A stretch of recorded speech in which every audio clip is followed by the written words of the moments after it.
as we all trust the Lord to come in a mighty way, in a special way. It starts off with the declaration. It's about God moving. So if we must see revival, and the revival that will continue, we better cling. so that new life can be new life.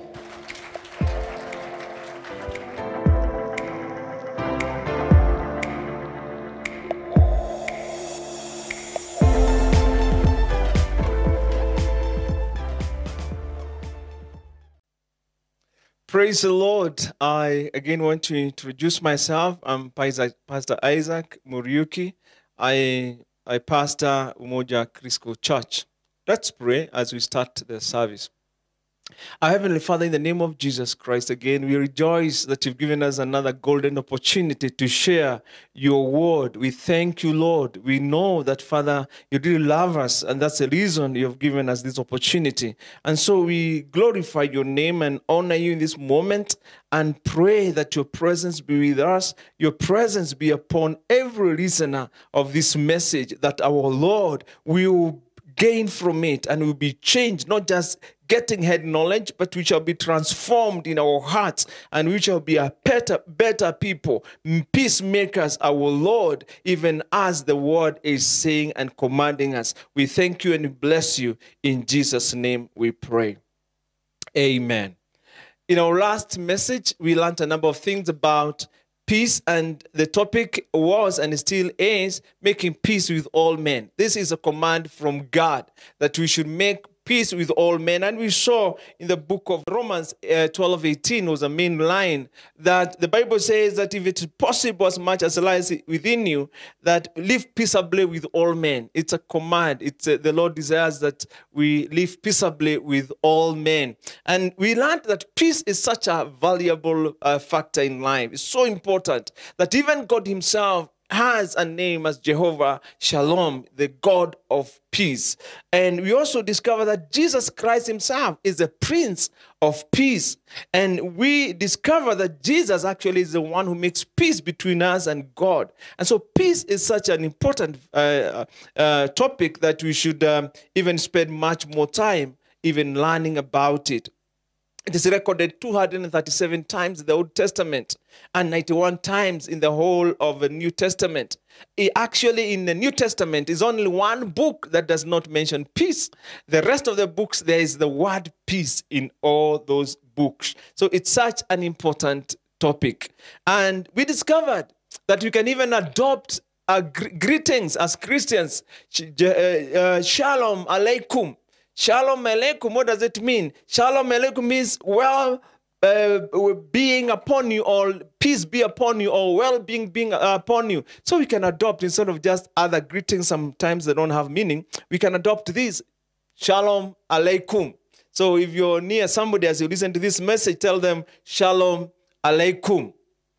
And in our last topic, we saw the command that God has over us that we live in peace with all men. Not only just live in peace, but make effort to maintain that peace. It is very key that we not only live in our peace ourselves, or just be contented that we are peace, or that we make peace with all men.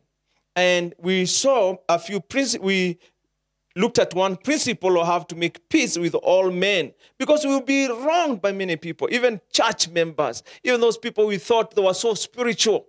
They are the ones sometimes who wrong us, and we are wronged. And the Bible also says, even as we wrong others, in many ways we offend others. So we cannot escape this issue of peace. And so we saw one of the ways to make peace is not to count the wrongs, what has been done to us in the past. Because each one of us has a history. And in this history, there are people who wronged you, people who stole from you. There are people who abused you. There are people who did so much else that we can't keep count of. And what we are saying is that if you keep counting what they did to you all along in life, you'll not have peace with yourself, and you'll not have peace with them. And today, we're going to continue to looking at a number of other principles that will help us even to live at peace with all men. And number two, the second principle we can use so that we live at at peace with all men is don't cry over spilt milk. What do we mean? Do not cry. Once the milk is spilled, why bother yourself about how the milk got spilled or what could have been done that the milk was not spilled? Doesn't matter. It doesn't add value because by thinking of it, you keep blame game. Why did you allow this? Why did you not do this? Why didn't you do that? Whereas the thing has already happened. God does not want us to cry over things that you have no power over. Once something has happened, just take it as it has happened and move on. Go on and think of other things. But some of us, even when something happens, maybe someone became sick, maybe even passed on, you even have the blame game. Why did you give this kind of Panadol? Did you give this kind of medication? Did you forget? Did you do ABCD? Why did you? Many questions. Why? Why did you do this? Why didn't you do this? And you keep dwelling on that. And what happens when you keep pestering somebody and asking those questions? One thing is you yourself has no peace within yourself and you're not adding peace to the other person. Now, and if that be our kind of character every time we are Christians and we are dwelling on spilt milk, maziwa ekimwagika hayazoleki. If we are going to dwell on that, we are going to have a terrible time in our lives and we're not going to have peace with men. Now, the Bible says in the book of Philippians 3:13 that Paul was saying, reach out to things ahead. Reach out to things ahead. Do not dwell on the things that are past. And if you recall even the story of David when he was fasting and praying for his child, and when the child passed on, he did not dwell on the death of the child. Actually, he cleaned himself, washed, and wore wonderful clothes and feasted. Because he said, now, before the child was dead, I did all I could to save the child. But now that the child is gone, there's nothing I can do about it. So similarly in life, there are things once they have happened. If somebody was placing your shirt and it was burnt by an iron box, you don't have to dwell on that. Oh, why didn't you do this? Why did you do it? And you dwell on that and you keep pestering the person that you are careless, you are what? It doesn't matter whether he is careless or whether he wanted to do it or didn't want to do it. The fact is your shirt is burnt and you cannot wear it again. So instead of thinking of what happened, forget it. Think of how you're going to get another shirt and trust God for a miracle if that's what you need, even to get another shirt. If something has been broken in the house, mamas, sometimes you have your glasses broken by the house helps or members of the family. You don't have to dwell on that and ask, oh, bona wewe unafanya, always thinking, why are you not doing this? Have you done ABCD? Have you kept the grasses properly? Have you been you've been careless and all that? It doesn't matter. The grass is broken. You cannot do anything about it. And so if you want to have peace with all men, forget when something has happened, don't dwell on it. Don't cry over spilled milk. It's spilled and you cannot do anything about it. And the Lord will help us even to live at peace with all men. The third thing third principle is do not kindle the fire. Do not kindle the fire. Kuchochea. There are some of us do not have control, or they like kindling the fire. Even if the other person did not mean bad, they still have the capacity to kindle the fire, kuchochea, so that there's no peace. Instead of bringing peace, they add problems. For instance, there are people who bring strife in the house. And for instance, you can find, and I like families, and I really give many examples about families. The man may come in the evening and he's hungry and he gets food from the wife, and he says maybe the sukuma wiki do not have enough salt. or they have been oversalted. Now, the wife has two options. She can seek forgiveness, or she can ask the man, forgive me, or what can we do? We can change this. I can make you an egg instead of this skuma wiki that was there. But there are others, instead of doing that, they raise up their voices and start asking the man, you declare where you have come from. Tell us where you have passed through. I know you men, you pass through, you eat nyama choma, and you pass through hotels and come, you are full. Now we have eaten that sukuma wiki, all of us, no one is complaining. But here you come, now you are complaining because you have eaten. Tell us now where you have eaten. Now, the man, as much as he could be a peacemaker and loving peace, when the fire is kindled like that, what is he likely to do now? You lady could have made peace, but now instead of making peace, you have erupted. You have caused the man, even could have been peaceful, even to lose his own peace. And if he doesn't fear God, what is he likely to do? He is likely also to retort back and say, wanawake wa siku hizi, hamna wa kufundishwa na mama yako. You're not taught by your mother. So that's why I have always said, you have a problem. You should go back to your mother to be taught how to cook. Oh, and the woman will rise up and say, go ahead and take me today. I am tired of this marriage. I know from a simple thing of oversalted sukuma wiki, it may erupt to a case whereby they even can depart, can divorce. And I pray that somebody will hear this message. You think that evil has been done to you. Can you ask yourself, are you the one who kindled the fire?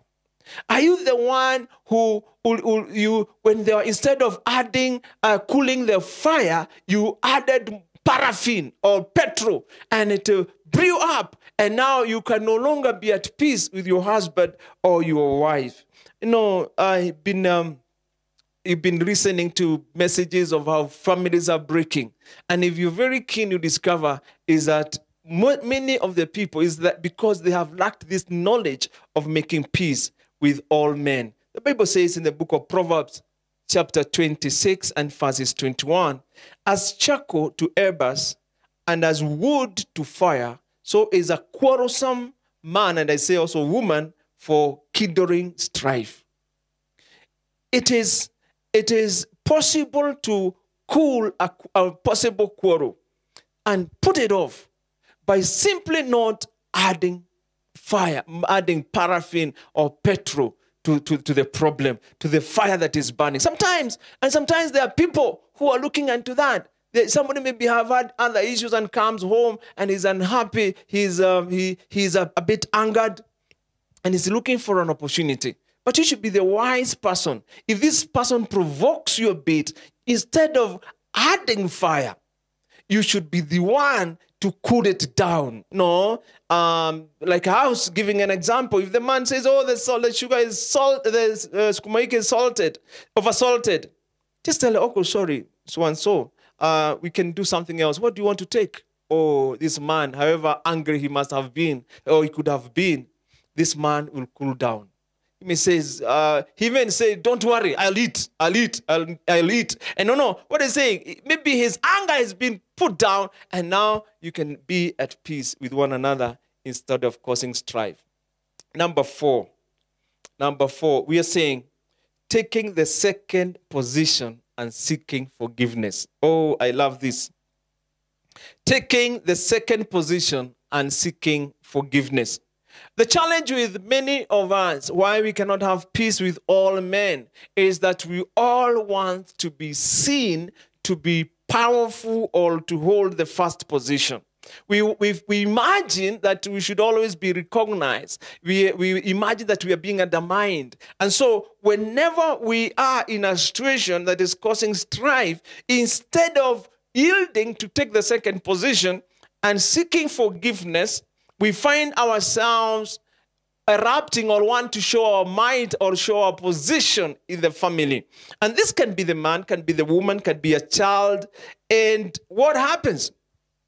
Whenever you cannot have two heads, you cannot have two kings in the same place. You cannot have two heads. They say that any animal with the two heads is a monster and should go to a zoo. You cannot have two heads in the same house. You cannot be, the man is the head, the woman is the head, the children are the heads. We cannot have such a family and they cannot survive. And even the places of work. There are even some workers, they have no respect for their bosses. They'll be provoked a bit by the boss or rebuked for a wrong work wrongly done. But instead of even taking the second position, they want to show the bosses that hata wao ni watu. Even them, they have a say. And when you come to that, I'm telling you, it will never work and you'll never have peace with all men. Remember the prodigal son. When he came to himself, he reconciled himself to himself and said, oh, he reasoned within himself, what am where I am, I should not be here. But when he went to his father, he did not go with the command that he is a son. He did not go with the position that he is a son. He went back to the father with the feeling of being second. And he said, my father, I don't mind just being even like one of your servants. And so this humbled the father. And he was willing even to take him back and restore him back to the same position that he was, the son of the family. I have one of my children who has learned this wisdom. And even if he did a mistake, you don't argue with him. He just comes to, sorry, Dad, I'm sorry. I did it, I'm sorry. And it will not be done again. Oh, my friend. Even if I was as mad as how, even if I wanted to add more fire, that by that response, taking the second position and seeking forgiveness, I'm telling you, it brings peace. And ladies and gentlemen, you that have families, you father, you mother, sometimes it can be the father. And it doesn't hurt. You don't become inferior as a man if you say sorry to your wife. Because by so doing, you're obeying the law of Christ to make peace. You're not there to show how mighty you are. Forget about your cultural background. Forget that you are an elder in your culture. And you imagine because you're the elder and you're the leader, the man in the village, that you cannot seek forgiveness from your wife. Maybe something happened. Maybe you said something to your wife and maybe you didn't keep your promise. And she comes and says, Baba Franny, you promised to do A, B, C, D. It doesn't hurt to say, sorry, madam, I forgot or it didn't happen and we'll see what we can do about it. Even if your wife was mad and she was feeling that she must exact her position, when you say that, she cools down. And who gains? Both of you. It's a win-win situation. You get peace, she gets peace, and we obey the law of Christ to have peace and make peace with all men. And so may it be upon us that we should have this saying in Swahili that samahani ndio chanzo cha amani. Samahani ndio chanzo cha amani. And I've never ever seen a case whereby someone has sought forgiveness and again continues to be punished. Even if the punishment continues, it's not as severe as when the person could have missed to seek forgiveness. And let's teach our children also, ladies and gentlemen. Let's teach our children to seek forgiveness, that when they make a mistake, they don't refuse their mistakes. They just admit their mistakes and they seek forgiveness. And in so doing, we're going to have wonderful family relationships. We're going to have peace with all men. Allow me to go to number 5 that says giving a soft answer. A soft answer. The Bible says in the book of Proverbs 15 and verses 1, the Bible says that a soft answer turns away wrath, but a harsh word stirs up anger. A soft answer turns away wrath, but a harsh word stirs up anger. Ladies and gentlemen, wapendwa, there are times when people we feel like calling it as it is. Especially you're the man of the house. and have fallen victim of this at one time or the other. You feel like calling it as it is. You want to really impact something and call it as it is, and maybe a situation has happened in your life and things are not working the way you want them, and you release harsh words. And I want to speak to those men and women who have that nature in them, or the devil is using them in that nature. Sometimes you can say the same thing, but say it in a softer manner. Now, and by doing so, there will be peace, as opposed to saying the same thing in a harsh manner. If something has happened, and let me take a position of a man, and you ask your wife, Mama Flani, why did you do this? And it's a soft one. You've made a mistake. Why, Mama Flani, why did you do this? That's a very soft something. But you could say the same. What kind of woman are you? Why did you do this? You shouted. You condemned her. What will happen to that lady? As much as she loves peace, she's not likely to be at peace with you. And this may take time. And let me warn men that women are very sensitive to those harsh words. Sometimes not even the words themselves, but how harshly they have been released to their hearts. They really draw deep into their hearts. And at one time we learn about the mind and the heart. And they can recall the same for a long time. And if it is a child, the child can recall the same and get scared and even fear you, even get fear to come close to you the rest of their lives because of the harsh words that you're using. Maybe you don't mean it. And I've discovered sometimes we don't mean to be harsh. But we find ourselves releasing those harsh words. And maybe we think it is fine because you're doing the right thing. But let's give soft answers. Let's look to have, not to be as harsh, but let's look to say whatever we are doing.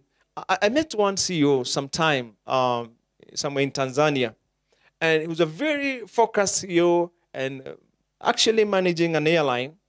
But this man would never argue.